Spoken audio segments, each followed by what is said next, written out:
오늘도 하나님의 은총이 든든한 교회와 이 말씀을 듣는 모든 분들에게 함께하기를 간절히 축복합니다. 마태복음 7장 1절로 27절을 통해서 선택의 지혜라 하는 제목으로 함께 은혜를 나누고자 합니다. 순간의 선택이 10년을 좌우한다 하는 방송 TV 광고를 본 적이 있습니다. 우리 믿음의 사람들은 오늘 순간의 선택이, 순간의 결단이 영혼을 좌우합니다. 그만큼 선택이 중요하다는 것이 아니겠습니까? 사람이 무엇을 어떻게 선택할 것인가 하는 것은 아주 중요합니다. 남녀간에 결혼하기 전에도 어떤 남성을, 어떤 여성을 만나느냐 아주 중요합니다. 또 직장을 갈 때도 내가 어떤 회사에 갈 것인가 선택이 참 중요합니다.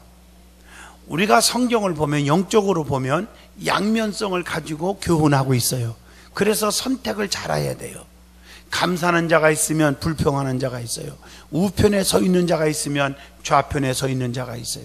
사랑하는 자가 있으면 미워하는 자가 있고, 피스메이커가 있으면 트러블 메이커가 있고, 순종하는 자가 있으면 불순종하는 자가 있고, 하나님의 법도 계명을 지키는 자가 있으면 지키지 않는 자가 있습니다. 양 같은 자가 있으면 염소 같은 자가 있고, 알곡과 열매를 맺는 자가 있으면 쭉정이와 가라지 같은 자가 있습니다. 또 기름 준비한 다섯 처녀 같은 자가 있고, 기름 준비하지 못한 미련한 다섯 처녀 같은 자도 있다고 성경은 말합니다. 이것을 로마서 8장 5절로 6절에 보면 영에 속한 자가 있고 육에 속한 자가 있나니, 육에 속한 자는 육의 일을 생각하고 영에 속한 자는 영의 일을 생각하나니, 육의 생각은 사망에 이르고 영의 생각은 생명과 평안을 얻느니라.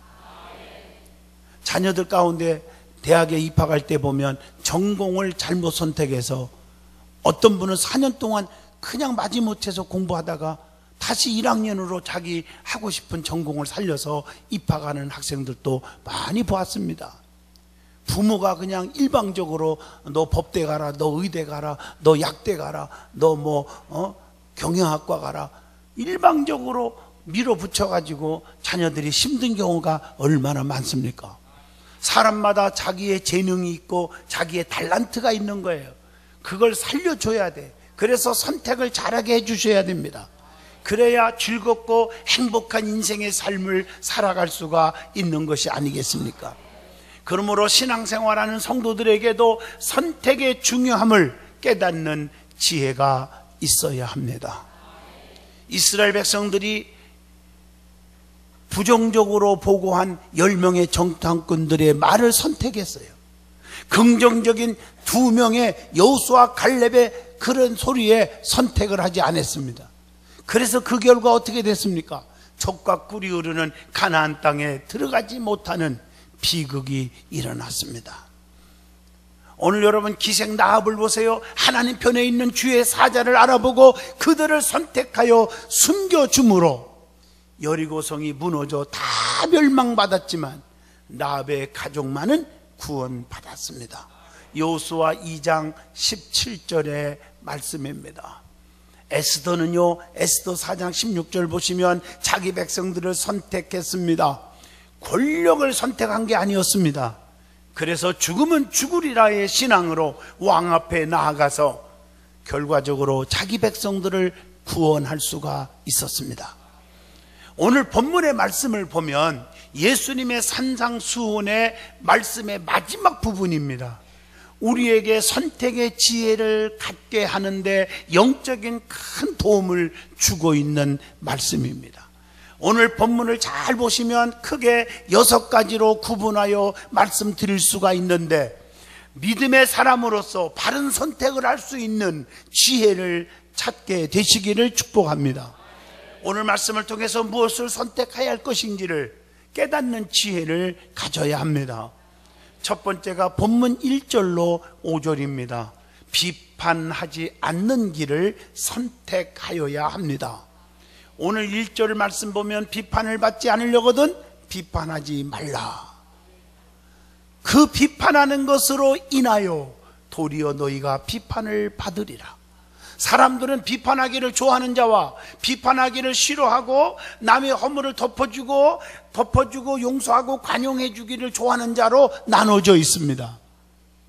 그렇다면 우리는 어떤 쪽을 선택하셔야 합니까? 남을 칭찬하는 사람 편에 설래요? 남을 비판하는 편에 서시겠습니까? 긍정적인 마인드를 가진 편에 서겠습니까? 부정적인 마인드를 가지고 있는 사람 편에 서겠습니까? 오늘 본문 1절로 5절을 통해서 바른 선택을 하는 지혜를 가져야 합니다. 왜냐하면 본문 1절로 2절을 보시면 비판하면 그 비판하는 것 때문에 자신이 비판을 받게 된다고 그랬어요. 비판을 받지 않으려면 비판하지 말으라고 그랬어요. 남을 정죄하면 정죄를 받을 것이고 남을 용서하면 용서를 받게 될 것이라고 누가복음 6장 37절에 말씀합니다. 그래서 우리는 누가복음 6장 38절 남에게 베풀고 주면 넘치도록 안겨주시고 헤아림을 통해서 도로 받을 것이니라 성경은 말합니다. 그래서 고린도전서 4장 5절에 때가 이르기 전 곧 주께서 오시기까지 아무것도 판단하지 말라. 판단하지 않으면 하나님이 우리를 칭찬해 주실 것입니다. 그래서 성경에 보면 이 비판에 대한 교훈들이 많이 있어요. 오늘 본문 1절로 특별히 2절을 보면 남을 비판하면 자신도 비판받는다는 거, 남을 애모로 판단해서 비판해서는 안 된다고 하는 요한복음 7장 24절의 말씀입니다. 그래서 남을 중상모략하고 비판하면 스스로 정죄를 얻는 것이 되어버린다고 로마서 2장 1절에도 말씀합니다. 사람은 서로 비판할 자격이 아무도 없어요. 왜냐고요? 로마서 14장에 보면 그렇게 돼 있습니다. 10절로 12절에. 그리고 로마서 우리가 3장 10절 보면 의인은 없나니 단 하나도 없다 그랬어요. 죄인이 죄인을 어떻게 정죄할 수 있습니까? 그래서 남 얘기하는 사람은 최고 나쁜 사람들입니다. 참된 비판은 오직 심판주 하나님이 아십니다. 야고보서 4장 11절로 12절에 보면 형제들아 서로 비방하지 말라.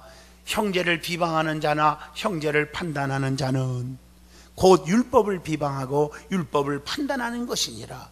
네가 만일 율법을 판단하면 율법의 준행자가 아니요 재판관이로다. 입법자와 재판관은 오직 한 분이시니 능히 구원하시기도 하시고 멸하기도 하시느니라. 너는 누구이기에 이웃을 판단하느냐? 네가 얼마나 잘났기에 남을 비판하느냐라고 책망하고 있습니다. 그래서 본문 3절로 5절에 보면 먼저 자신의 눈 속에 있는 들보를 빼고 나서 남의 눈에 있는 티를 빼라고 가르쳐주고 있습니다. 자신의 들보를 보지 않고 남의 티만 보는 자가 되어서는 안 된다는 얘기입니다. 자신의 들보가 있는 자가 남의 티만 보는 거예요. 저도 목회하면서 보면 남을 자꾸 비판하고 쑥덕거리고 하는 사람들을 뒷조사해 보면 뭐 해본 것은 없어요, 저는. 그러나 해볼 것 같으면 그 비판하는 사람들이 10배, 100배의 비판거리가 있는 자들이 한다고 하는 통계가 나와 있어요. 남을 비판하는 자는 대부분 자신에게 비판거리가 많은 사람들이니 그런 사람들에게는 가까이 해서도 안 됩니다. 아무리 친해졌어도 자를 건 자르라. 제가 다시 한번 100번째 또 얘기합니다. 좋은 나무가 되려면 가지치기, 아파도 가지치기를 잘해야 좋은 나무가 된다고 그랬습니다. 그래서 잠언서 12장 15절에 보면 미련한 자가 누굽니까? 자기 의만 생각하는 자, 자기만 똑똑하고 자기만 착한 거예요. 그리고 죄 없다고 스스로 여기는 자는 어리석은 자라고 그랬어요. 그것 때문에 에레미야 2장 35절 보면 하나님이 심판하신다고 말했습니다. 그래서 누가복음 6장 46절 보면 말과 행위가 맞지 않으면 안 돼요. 말과 행동이 같아야 될 줄로 믿습니다. 그래서 말꾼들이 교회 안에 많지 않습니까? 어느 교회를 가든지 말로는 1등인데 실제로는 그 교회 문제덩어리가 많잖아요. 말로는 교회의 충성스러운 일꾼인데 그 교회 담임 목사님 머리 다 뽑아놓는 사람이 있잖아요. 교회마다 제가 부흥회 다니다 보면 많더라고요. 다행히 우리 교회는 그런 분이 없어서 다행이에요. 오늘 여기 안 온 분 사람 중에 있는지는 모르겠네요. 가르침과 실천이 다른 자가 되어서는 안 된다고 로마서 2장 21절에 말씀하고 계십니다. 본문 5절의 말씀을 잘 보시면 외식하는 자요 그랬어요. 내 눈 속에 들보를 빼어라. 그 후에야 밝히 보고 형제의 눈 속에 띠를 빼리라. 다시 말하면 남의 허물만 자꾸 보고 비판하는 자를 외식하는 자라.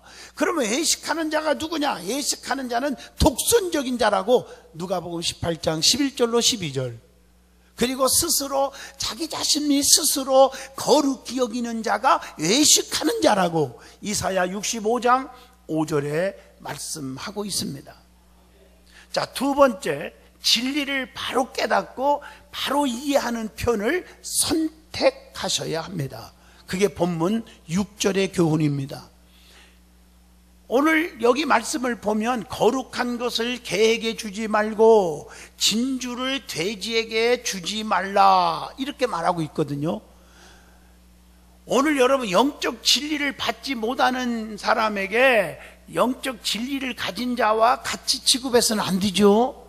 오늘 이 말씀을 제가 전할 때 꼭 알아야 할 것은 내가 여러분에게 개가 아주 나쁘다, 돼지가 나쁘다 그걸 집에서 기르는 사람들에게 상처가 안 됐으면 좋겠습니다.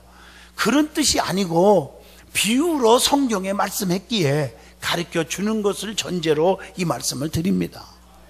거룩한 것을 개에게 주지 말라. 거룩한 것을 택해야지 개를 택해서는 안 된다 이런 의미도 있겠지요. 그러면 거룩한 것이 무엇입니까? 자, 시편 77편 13절에 주님의 도를 의미합니다. 또 유다서 1장 20절 보면 믿음을 의미할 때 얘기합니다. 다니엘서 11장 28절로 30절에 하나님이 주시는 약속, 언약을 거룩한 것으로 비유합니다. 그래서 그 거룩한 것을 개에게 주지 말라고 했는데, 그러면 개가 뭐냐? 개의 특징이 뭐라고 성경은 말했습니까? 시편 22편 16절 보면 위험한 짐승의 상징으로 개를 표현합니다. 그리고 이사야 66장 3절에 불결한 짐승의 상징으로 개를 표현하고 있고요. 그래서 신명기 23장 18절에 보면 개 같은 자의 소득을 창기가 번 돈과 같이 취급을 하고 있으면서 가증한 자로 여겼다고 나옵니다. 또 한 가지, 진주를 돼지에게 던지지 말라 이렇게 말하고 있습니다.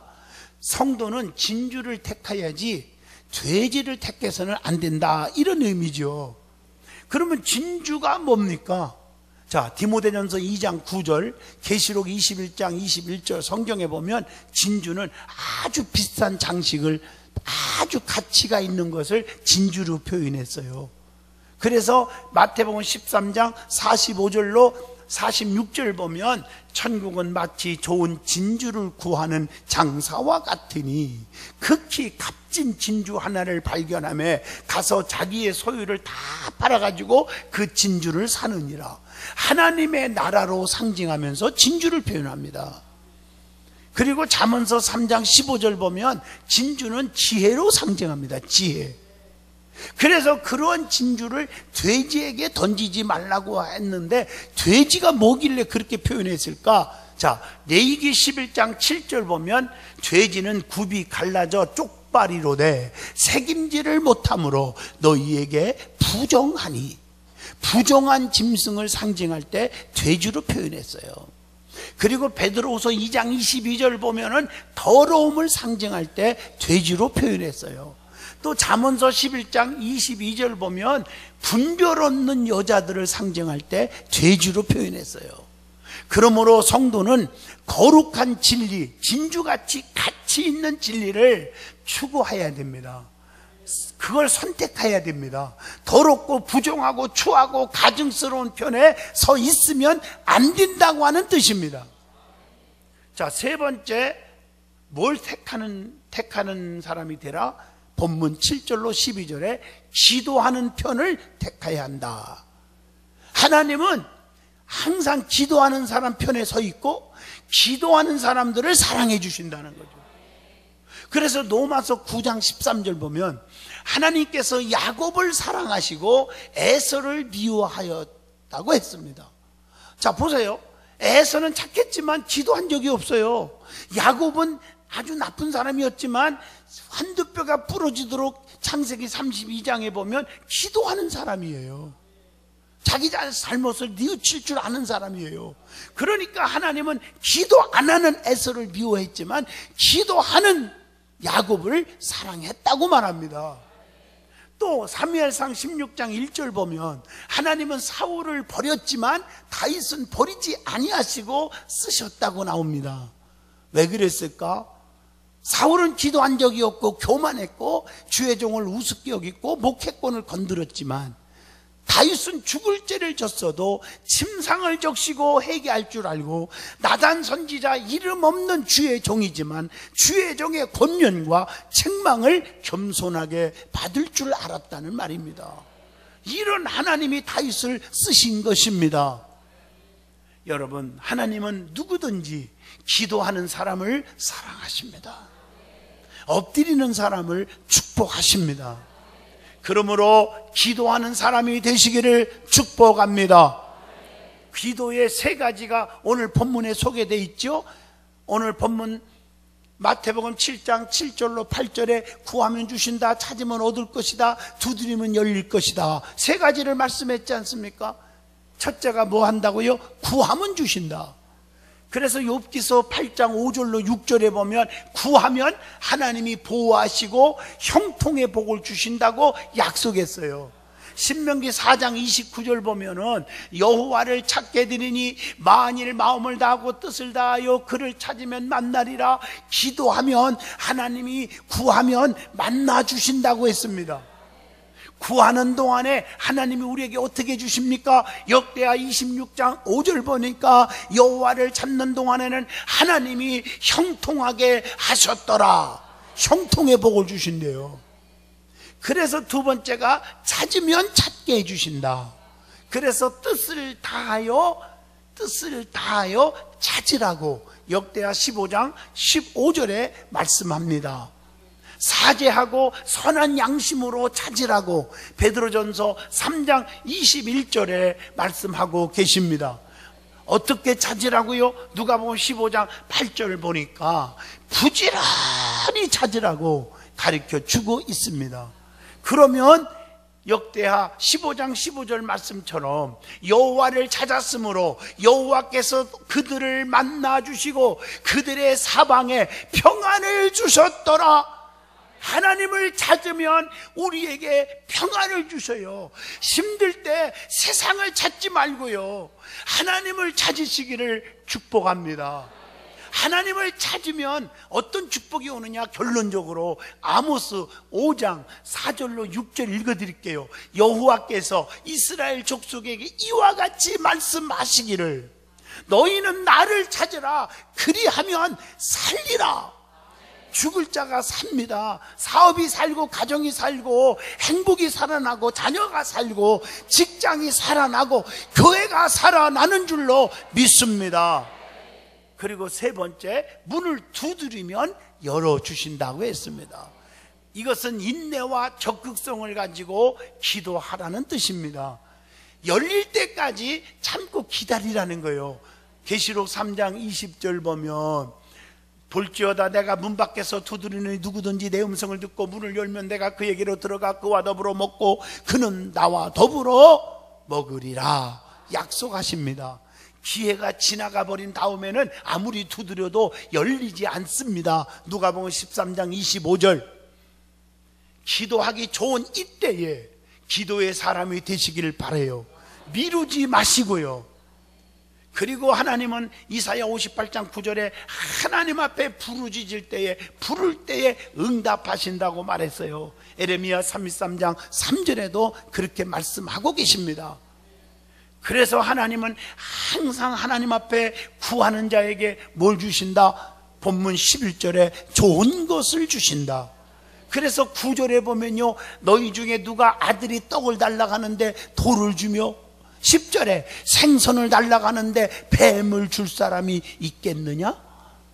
여러분, 악한 자라도 좋은 것을 자식에게 주는 것처럼 하늘에 계신 하나님 아버지께서 구하는 자에게 좋은 것을 주신다고 하는 것은 당연한 것이라는 것입니다. 네 번째, 좁은 문으로 들어가는 쪽을 선택하여야 한다고 13절로 14절 본문에 기록되어 있습니다. 사람이 들어가는 문은 두 가지가 있죠. 좁은 문이 있고 넓은 문이 있습니다. 우리가 살아가는 동안 어떤 문을 택하느냐에 따라서 운명이 결정되어집니다. 좁은 문이 있습니다. 좁은 문은 본문 14절에 생명으로 인도하는 문이라고 했어요. 구원으로 인도하는 천국의 문입니다. 문이 좁고 길이 협착하여 찾는 이가 적다고 본문 14절, 누가복음 13장 24절에도 말씀합니다. 예수 믿는 길이 힘들 때가 많잖아요. 디모데후서 3장 12절. 그래서 많은 사람들이 예수를 믿으려고 하지를 않아요. 그게 생명의 길이고 축복의 길인데도 몰라보고 있어요. 참아야 할 때 고난을 견뎌야 하고 핍박도 견뎌야 합니다. 애롭고 고독한 길이 돼버립니다. 우리는 이 핍박을 받아도 하나님이 우리를 붙이시면 고린도후서 4장 9절, 박해를 받아도 버림받지 아니하며 거꾸로 트림을 당하여도 당하지 아니하고 환난을 당해도 담대하라는 거예요. 왜? 요한복음 16장 33절, 너희가 세상에서 환난을 당하나 담대하라, 내가 세상을 이기었노라 말씀하시고 계십니다. 그리스도를 위해 수모를 받아도 애굽의 모든 보화보다 나은 것이 되고 상주심을 바라보라고 히브리서 11장 26절에 말씀했어요. 그래서 환난 핍박을 받아도 우리는 기쁨으로 다 극복할 수가 있습니다. 마태복음 16장 24절, 그 길이 십자가의 길입니다. 그 길이 주님을 따라가는 길입니다. 거기에는 생명이 있습니다. 영생이 있단 말이에요. 그 길에는 하나님의 은총이 있습니다. 하나님이 인정하시고 칭찬하는 길입니다. 시편 1편 6절 말씀 기억하세요. 하나님이 감찰하여 도와주는 길이 된다고 시편 139편 3절에도 말씀하고 계십니다. 그러나 반대로 넓은 문이 있습니다. 멸망으로 들어가는 문이라고 본문 13절에 말합니다. 그건 스올로 들어가는 문이에요. 이사야 38장 10절, 음부, 고통스러운 곳으로 가는 길입니다. 사막으로 들어가는 문이라고 시편 107편 18절에 말씀하고 계십니다. 그것은요, 사망의 그늘진 문이라고 욥기서 38장 17절에도 말씀합니다. 길이 넓어. 그래서 넓은 길은 찾는 이가 많아. 본문 13절에 많은 사람들이 불신의 길로 걸어가는 거예요. 그러므로 믿는 자들은 넓은 문보다 좁은 문을 택할 수 있기를 축복합니다. 다섯 번째, 아름다운 열매 맺는 좋은 나무편을 택하여야 합니다. 본문 15절로 23절의 말씀입니다. 이 말씀은 거짓 선지자와 거짓 믿음을 경계하라고 하는 교훈이 담겨져 있습니다. 믿음의 사람은 좋은 나무가 되어 좋은 열매를 맺고, 나쁜 나무는 나쁜 열매를 맺으니까 나쁜 나무가 되지 않기를 축복합니다. 거짓 선지자와 거짓 믿음을 경계해야 됩니다. 오늘날 많은 사람들은 겉과 속이 다르기 때문에 조심해야 돼요. 잘못된 영에 빠진 사람들은 겉과 속이 달라요. 그래서 우리를 겉으로는 포장을 해가지고 우리를 유혹하는 거예요. 마지막에는 비극으로 끝나는 것입니다. 애모로 식별이 안 되는 거예요. 고린도후서 11장 4절. 많은 사람들은 무슨 일확천금을 버는 것처럼, 야, 1,000만 원만 투자하면 몇십억이 온다 막 이러고 많은 사람들을 유혹을 하는데, 그런데 빠져들어가요. 어리석게도 말이에요. 오늘날 이단들과 사이비들이 얼마나 많습니까? 넘어지지 않기를 바랍니다. 교회와 목회자를 무시하고 자유롭게 자기 고집대로 주관적으로 여기 끼웃거리고 저기 끼웃거리고 목사님 몰래 하자, 이런 자들이 90%가 결론적으로 통계를 보면 이단에 빠진다는 것입니다. 그런 분들 조심하세요. 따라가지도 말고 함께하지도 마세요. 교회마다 너무 많다고 목회자들 모이면 가슴을 칩니다. 열매를 보면 좋은 나무인지를 알 수 있다고 본문 17절에 말합니다. 좋은 나무는 좋은 열매를 맺고 나쁜 나무는 나쁜 열매를 맺는 거예요. 아름다운 열매를 맺지 않으면 어떻게 됩니까? 본문 19절에 불 속에 던지움을 받는다고 했습니다. 좋은 과실을 맺으면 하나님께서 영광을 받으시고 우리는 주님의 제자가 되는 축복을 받는다고 요한복음 15장 8절 말씀에 기록되어 있습니다. 입술로 주여 주여 한다고 다 천국 가는 것이 아니라 아버지 뜻대로 사는 자만이 간다고 본문 마태복음 7장 21절에 말씀합니다. 입술로만 하나님을 안다고 하지 마요. 성경을 여러분들이 많이 안다고 천국 가는 게 아니에요. 아첨하지 않기를 바랍니다. 시편 78편 35절로 36절의 말씀이에요. 입술로 부정하고 행위로 부인하는 자가 가증한 자라고 디도서 1장 16절에도 말씀합니다.